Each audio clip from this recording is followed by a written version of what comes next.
Scotty here, just a quick video today to tell you why your Sea-Doo fuel gauge is probably not working. And I should say that this is for early to mid-90s Sea-Doos. I don't currently really work on much after that, but that could change in the future. Let's have a look at the sending unit for the fuel tank here. This part actually, well, you can get this out a couple ways. You can either just loosen the hose clamp here. See, this one's still connected. But yeah, there's 5 8mm hex screws here, and then there's a hose clamp that attaches it to the tank. You could take it off either or way. But actually, in order to get the sending unit out of the tank, you're going to have to remove the tank, and you're probably best to remove it anyways and clean it out, because honestly most of the problems, non-starting problems I've seen with Sea-Doos have to do with problems with the fuel system. So if your fuel gauge isn't working, chances are you've got a bunch of debris in your tank, and you should clean it anyways. But yeah, and these are really hard to get out if you don't have the tank out. So just take the tank out. The way this works, this just fits into the hole closest to the oil reservoir, and it's basically just a plastic tube that goes down inside the tank, and there's a float, as you can see, and that float has a small little magnet attached to it. Let me see if we can see that.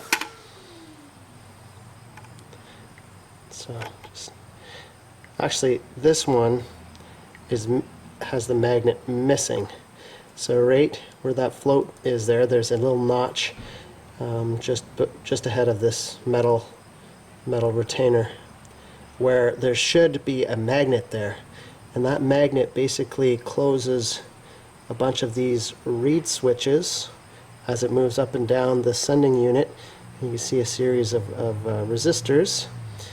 Basically opens and closes a bunch of little reed switches, which either increases or decreases the resistance, and then that resistance gets sent to the fuel gauge, and which interprets it as a position of the needle. Very simple system, but as you can see here, the magnet has fallen out of the float.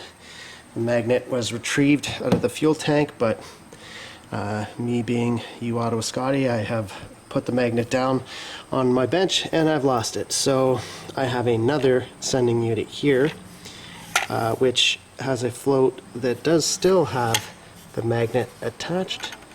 So I'm going to actually use this one. So you can see the magnet is still in that notch there. See, the magnet's still present on this float here, but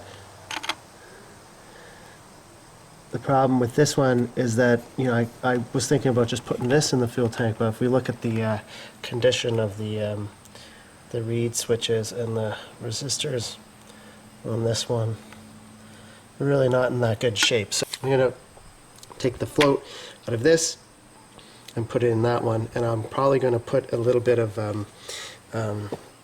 JB weld on there to make sure that the magnet doesn't come off that float, and you can use that to reattach the magnet. I wish I just had the magnet, from this one, because I could easily just reattach that. So, but anyways, let's get the float out of here, and you know, you could put in here, and then your fuel gauge is gonna work. So it was just a quick video there. I hope you enjoyed the video, and I hope that helps you out.